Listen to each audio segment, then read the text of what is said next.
What's up? Welcome Yo, to Finally. yo.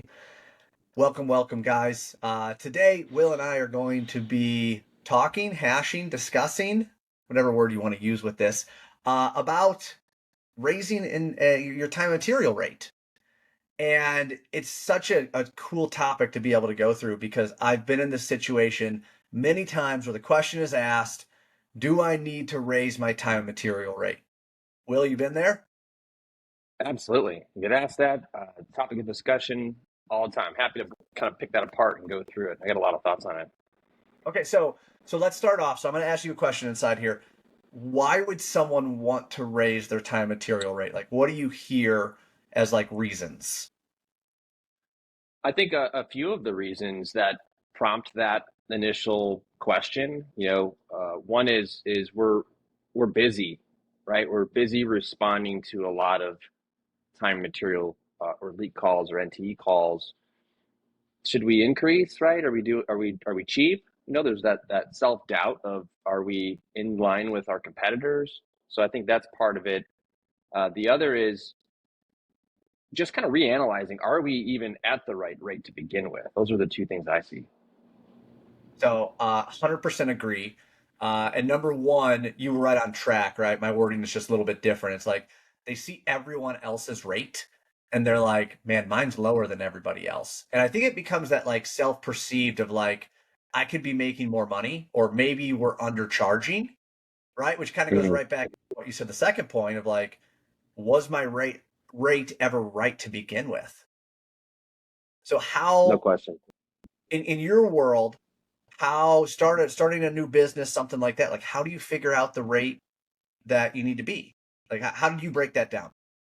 Good question. And I think that some people some people it's just kind of like a judgment call, and then they just say that's what we're charging.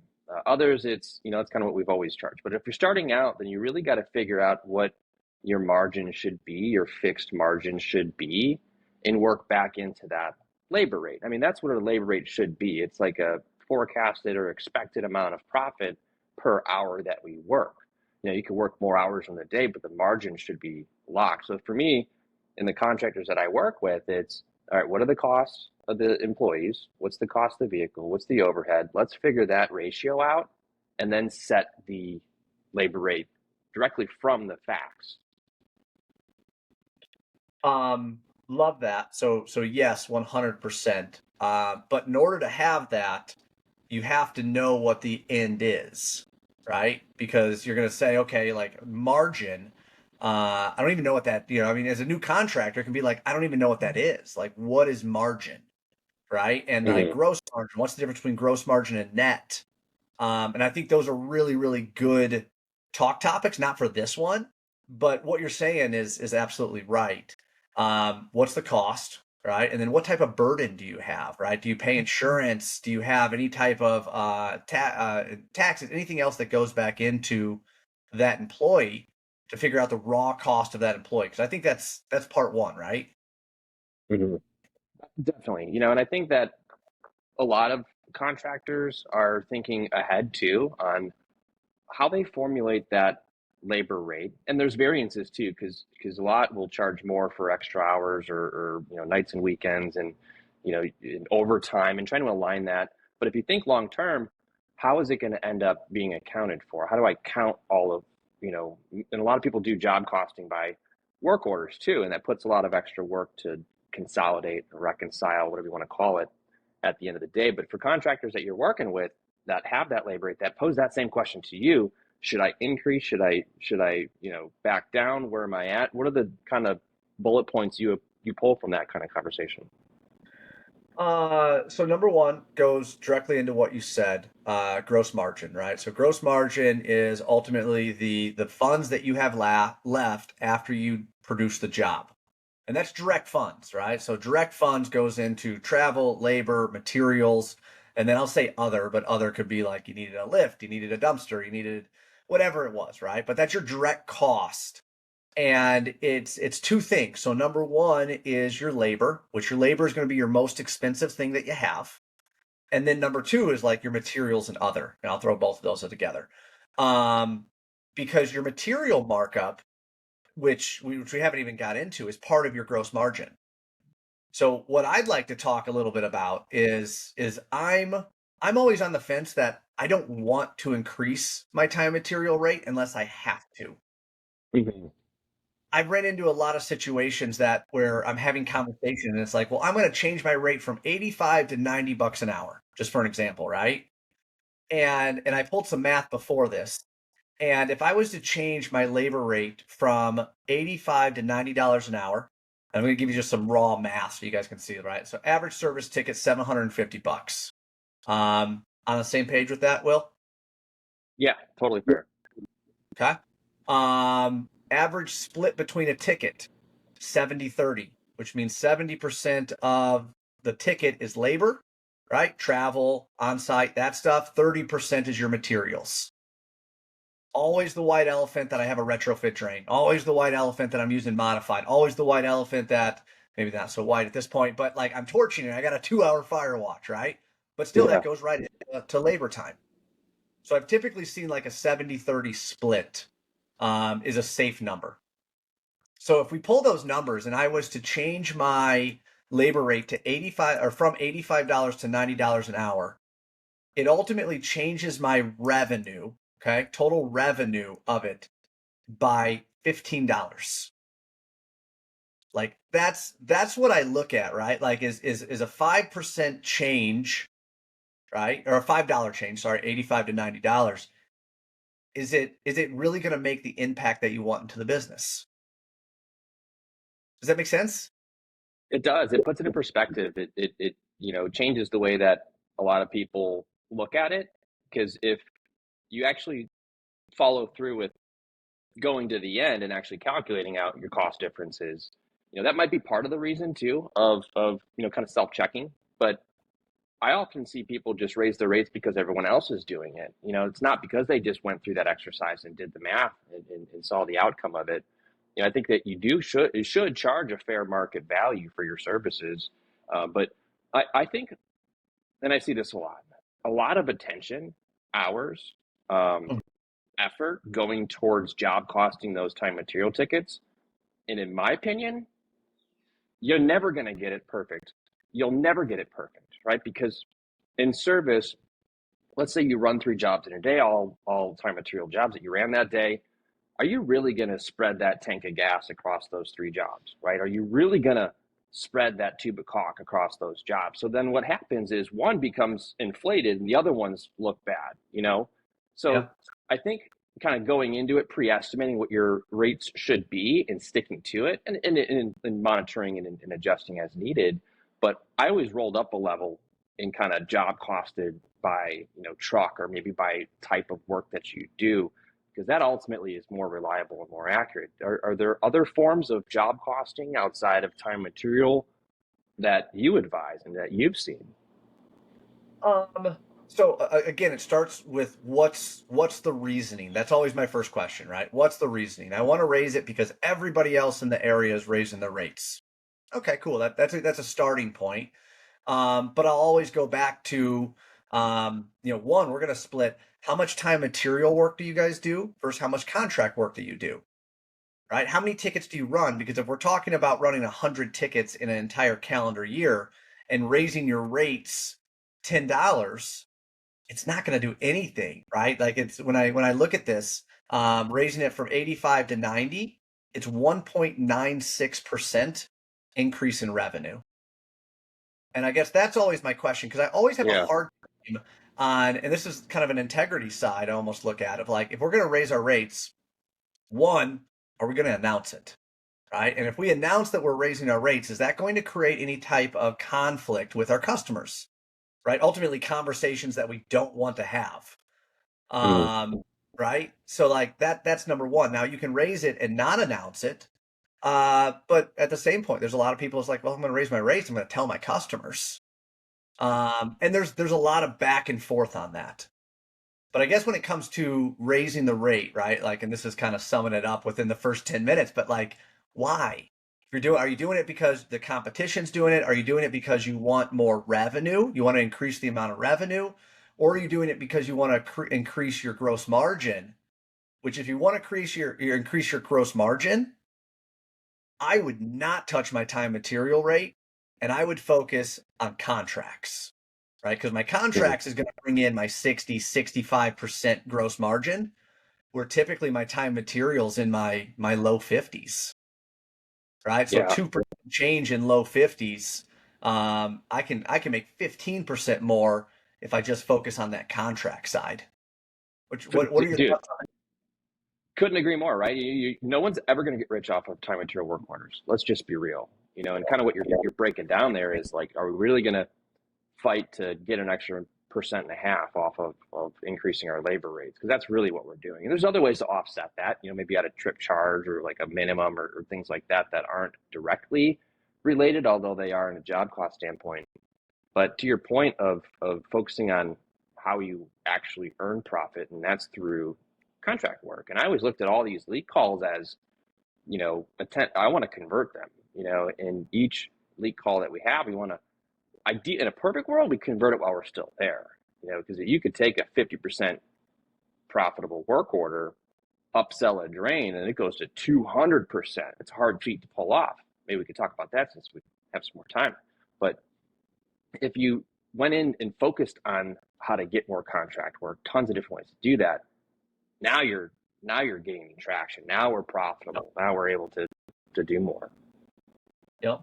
So it goes back to that question, right? So let's say, and I do have a spreadsheet I'm looking at, and if you guys ever want to like do one with me, game on. But like 85 to 95, a $10 jump. Okay. So that means you make approximately it's $45 more per ticket. Um, so $45 per ticket. Take that and times that by the number of time material tickets that you've had, right? Or that you run in a calendar year. And to me, that $10 raise, right? $45 per ticket on average, right? And you guys, we can figure out real world. But at the end of the day, if you ran 100 tickets, that's $4,500. Is raising your rate $10, right? Having to have that conversation with your customer about why you're raising rates, possibly risking losing customers, right? Maybe if they're only using you because you're low dollar, not great customers, but real world there. Is all of that worth $4,500? Now, if you run 2,000 tickets, it's a completely different world, right? Raising the rate $10 times 2,000 tickets at $45 a piece, it's a different world. Mm-hmm. So that's always a big question that I have, right? How many time material tickets are you running right now? And raising your rate is going to do what to your gross margin? It's going to do what to your total revenue.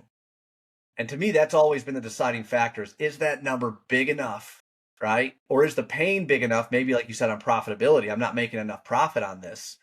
Um, but I would really look somewhere else if we were talking about profit before I looked at my time material rate, unless it was just horribly off. Yeah, and fair enough too. And some that are just starting out, they are like horribly off because they kind of base it off of what the production crews are being paid and how they mark up production work. It's a different animal. You mentioned that you see what 50, 55% margin on time material work. Um, what's the low end of that spectrum that you see and like the high end of that spectrum? Because I do see some, in the 60 to 70%, and they still, they must have gotten there some way, shape, or form. But what's the spectrum that you normally see with contractors? So first off, there's always a tolerance for me, right? Because if someone produces a time material ticket and they tell me it's at a 70% gross margin, I'm just like, eh. Is it? Where's it at, right? Like there's an issue with that, and not saying that if you're there's an issue, but there's something that happened to that ticket that made it that profitable. Um, Depending on where you are, Seattle, $120 an hour. Chicago could be 110, 115, and that's normal billing rate, guys. And if you're like, holy crap, that's insane, that's probably because you're in a different metro, right? Memphis, or maybe those smaller, I'll say cities and not like metros and massive, metropolitans. Um, it's different. And I think that you said it best, Will, right? It's like it's what's the cost of tech one? What do you pay them? What's the cost of tech two? What's the burden? And you have to really figure out what is your burden, right? What's your burden per hour that they work? Then you got to figure out material markup because that's all going to go into your gross margin, right? And then that's how you start making like what is my time material rate? Because your material markup is part of that. Because when we pull a ticket, and if we are job costing, like you said, per ticket, that gross margin or that markup, sorry, for materials is absolutely a part of that. And that could be a big variable too. I'm kind of going in a little bit of the weeds here, right? But like we've had a lot of material fluctuation over the last few years. And I've worked with contractors who haven't updated their materials, right? And Yeah. it's still $212 for a roll of cover strip. And I was like, yeah, maybe in 2018. And like that's the reason, gross margin is low, or maybe it's high, right? What's your markup on materials, which is a whole different topic. But those are the variables that I look at before I say, okay, I'm gonna give my clients a shift. Because again, if I'm changing my time material rate, right, that's gonna affect my customers. Where if I just find a way to better produce the ticket and work and or I should say opportunity I already have, like we could do that with value. And that to me has been a massive area of growth versus having to send an email to every one of our customers to say, hey, June 1st, we're now $95 an hour or whatever it is. Yeah, and I think that's fair and a good way to look at it. Other reasons that aren't necessarily financially motivating that you would want to increase your rates.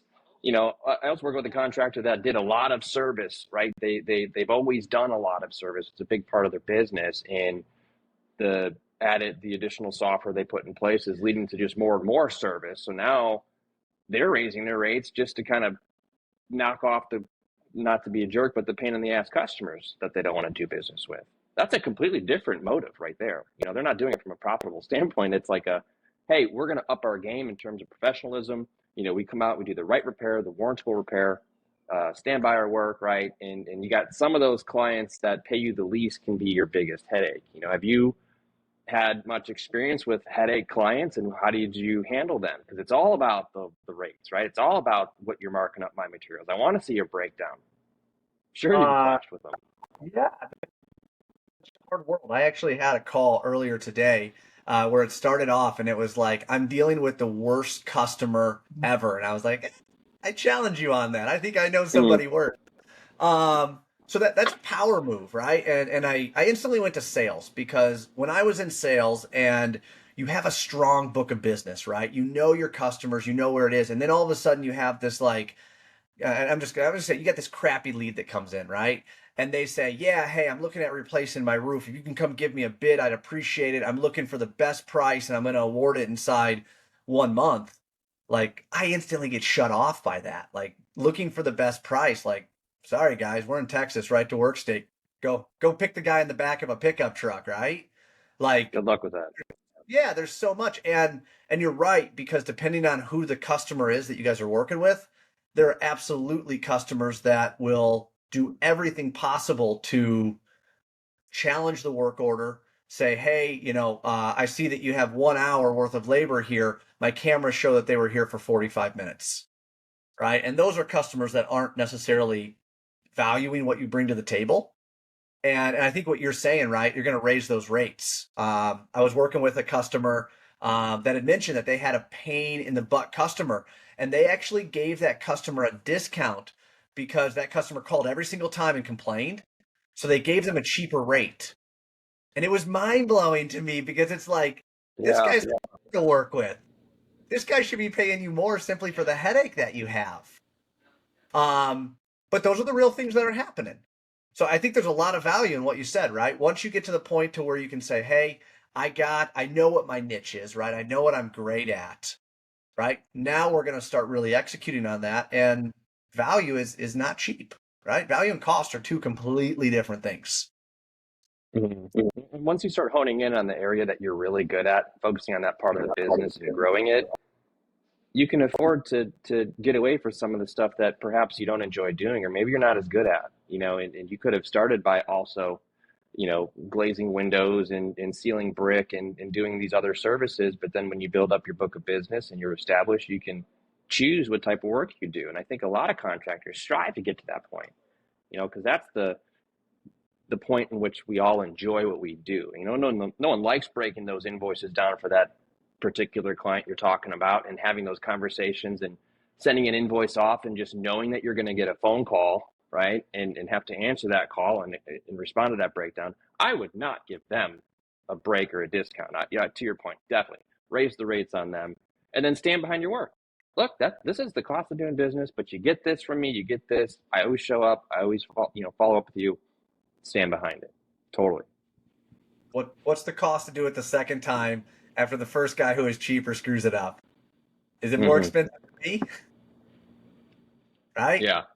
There's a lot of value in that, right? There's a lot of value inside having your technicians that are good, right? Because we all know like labor is super expensive to come around.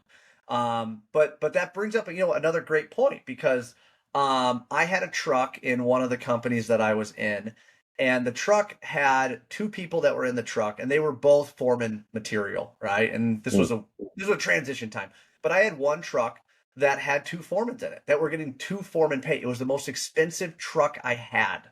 Okay, by far the most expensive truck I had. But the point I'll tell you, they never run town material. Okay, they never ran town material. They were my contract executioners. If there was a contract, that crew was going on it because they knew how to get there, get the work done, and get off. Time and material is less risk. Now there's less reward, right? Because it's time and it's material. It's static. You can work 1 hour, you can work 6 hours, and it's static. So I've always used some of, let's just say, my newer guys or someone who's going through, because if it does take them 6 hours to use it, as long as we have the NTE or the approval, there's not necessarily a downside of it. Now, on my contract side, I want my guys that know what they're doing. They know how to get up there, set the safety up, get the job done, and get off, because the quicker I can get that done is the more profit. But Will, as you and I start talking about that, that's also a delivery of where your guys are at, right? I had guys that only ran contracts. I had my large scope crews that only did my large scopes. But then also I had any of newer guys or maybe some of the fresher guys that were coming in, they would go run leaks. And that would be a great way for me to train with them if it took them longer on site. Again, as long as we weren't over the NTE and we fixed the leak right the first time, those were training grounds.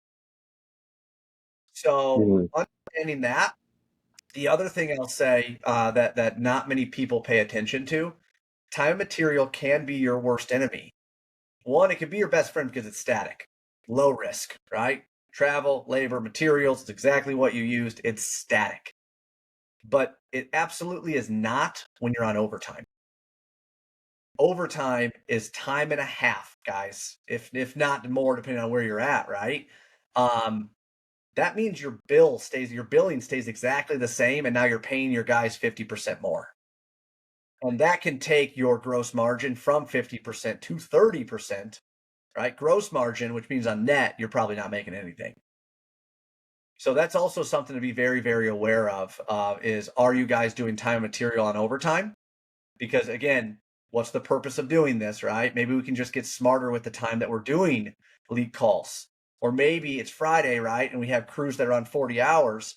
Maybe we're going to take a crew that doesn't have 40 hours and put them on leak calls. And the crews that do have 40 hours, I'm going to put them on contracts.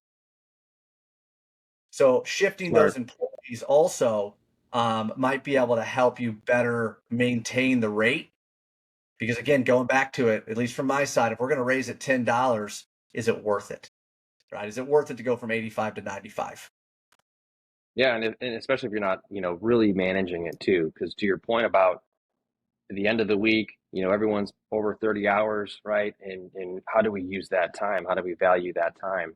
You could have pre-calculated the best margin in your time, material, labor rates ever in the world, but then all of a sudden you hit overtime and it goes out the window. Now, there's ways to prevent that. You could talk to your customer ahead of time that you need to be aware of, though, ahead of time. You could, you know, tell the client it's after hours or it's whatever it is, but that communication is key and it's visibility to that information. And I like what you said too about assembling the right crews for the right job, because you can afford to take your higher paid guys and put them on the contract work, plus geared towards experience. And I like what you said about the low risk about lead calls. And it's true on both sides. It's low risk, in general in terms of billing, but it's also lower, I don't say low risk, but there's lower risk in going out and diagnosing leaks.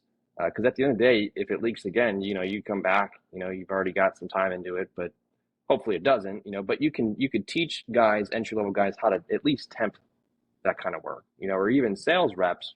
We often had reps with a backpack with a kit in it where they could stop leaks.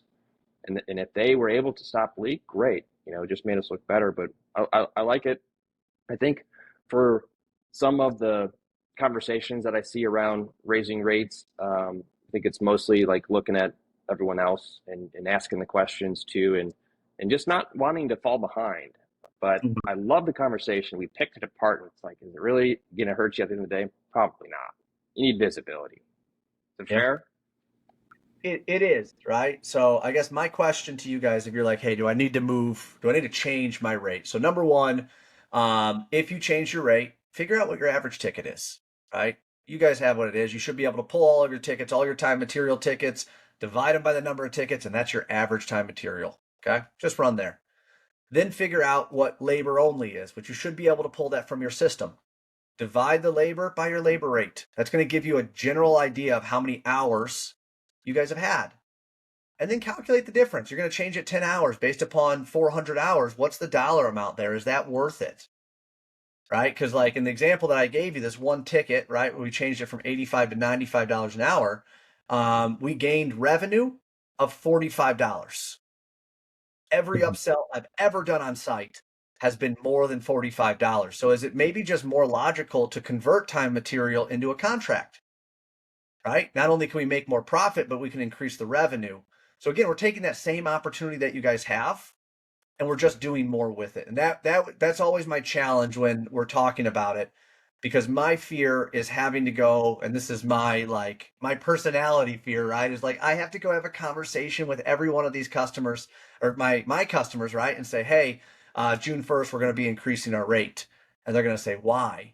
And is that going to bring any doubt inside their mind of like, well, this is pretty expensive. Should I go somewhere? I don't want my customers to think that. Right now, if you can justify it and we don't say it or however you guys roll it out, game on. But there are a lot of ways to make more money than raising your NTE rate.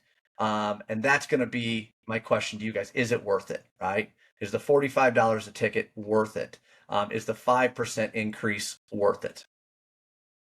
I like it too. And there's one other kind of use case or contractor I was working with. This is probably about a month ago, where their whole struggle was jobs that were short lived, where they would show up and it was literally like a $250 charge. How do I handle this? We were just in and out. I can't just like fake it. I don't feel right faking it. So they implemented a minimum. Look, I got a $350 minimum. That's the cost of what it takes to show up, put a ladder up, and start investigating. And then they implemented the time material on top of the $350 minimum. But to your point, there's other ways that you can satisfy that without having to go to your clients and tell them we're raising our rates, because you're right, it does raise flags.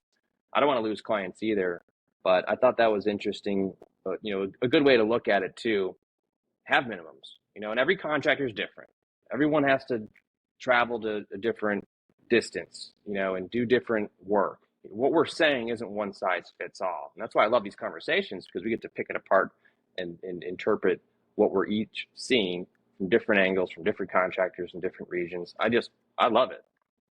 So I'll end with a story, guys, and this is a 100% true story. And this is one that I was in. So the customer was bidding out the service side. It was a big portfolio, and they said the labor rate that we're looking at going with right now is $65 an hour. There's more details in it, but that's where we're at. Okay, I'm $85 an hour in this territory and in the surrounding territories that will service it. Okay. No way am I going to lower my rate $20 an hour to be able to do this. I'm not going to make money. Now, let me tell you what happened.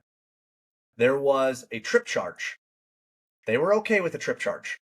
There was a fuel surcharge. They were okay with the fuel surcharge. They wanted that rate to be $65 an hour, right? For some reason, that was baked inside their head. Now, when we did the math throughout the fuel surcharge and the trip charge that got added to it, want to know the crazy part?